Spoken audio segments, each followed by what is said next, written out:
এই ঘটনাৰ লগত জড়িত এজনেই কৰিছিল। ঘটনাত জড়িত তাৰ নামটো হ'ল মহম্মদ ৰৌছান আলী উৰুফে নানু, মুকালমাত ঘৰ।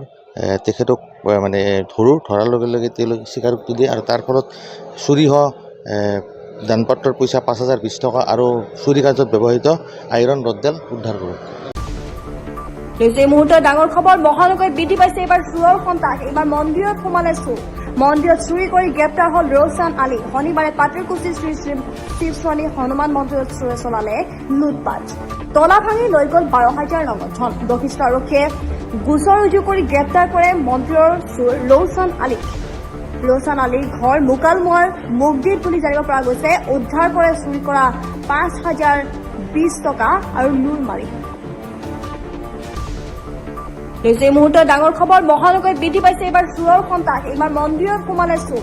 মন্দিৰত চুৰি কৰি গ্ৰেপ্তাৰ হ'ল ৰৌছান আলী। শনিবাৰে পাটৰকুছি শ্ৰী শিৱশনি হনুমান মন্দিৰত চোৰে চলালে লুটপাট।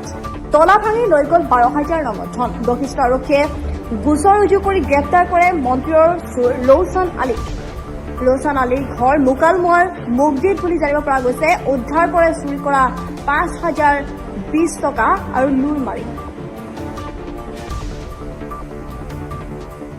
হয়, এই যোৱা এখন এফআইআৰ পালোঁ যে শ্ৰী শিৱ শনি মন্দিৰ হনুমান মন্দিৰ পাটৰকুছিৰ পৰা যে মানে ২০ তাৰিখে ৰাতি তোমাৰ দুৰ্বৃত্তই দানপত্ৰ ভাঙি হনুমান মন্দিৰৰ পৰা ১২,০০০ টকা লুটপাট কৰি লৈছে।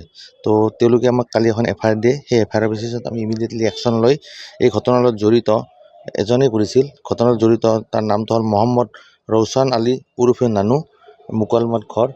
তেখেতক মানে ধৰাৰ লগে লগে তেওঁলোকে স্বীকাৰোক্তি দিয়ে আৰু তাৰ ফলত চুৰি হোৱা দানপত্ৰৰ পইচা ৫,০২০ টকা আৰু চুৰি কাৰ্যত ব্যৱহৃত আইৰণ ৰডডাল উদ্ধাৰ কৰোঁ।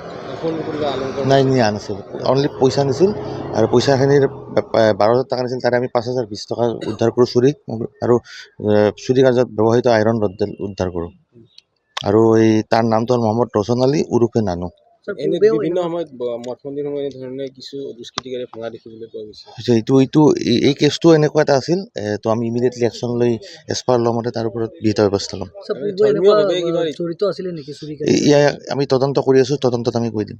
ধৰ্মীয় ৰীতি নীতিত আঘাত হানাৰ বাবে এনেধৰণে একাংশ উঠি পৰিছিল। এইটোতো চুৰি হিচাপে গৈছিল আৰু আমি এজ পাৰ তেওঁক ইমিডিয়েটলি এপ্ৰিহেনশ্যন কৰোঁ আৰু তেওঁৰ পৰা চুৰি সামগ্ৰী আৰু লগতে ৰড বেট উদ্ধাৰ কৰোঁ। ধন্যবাদ।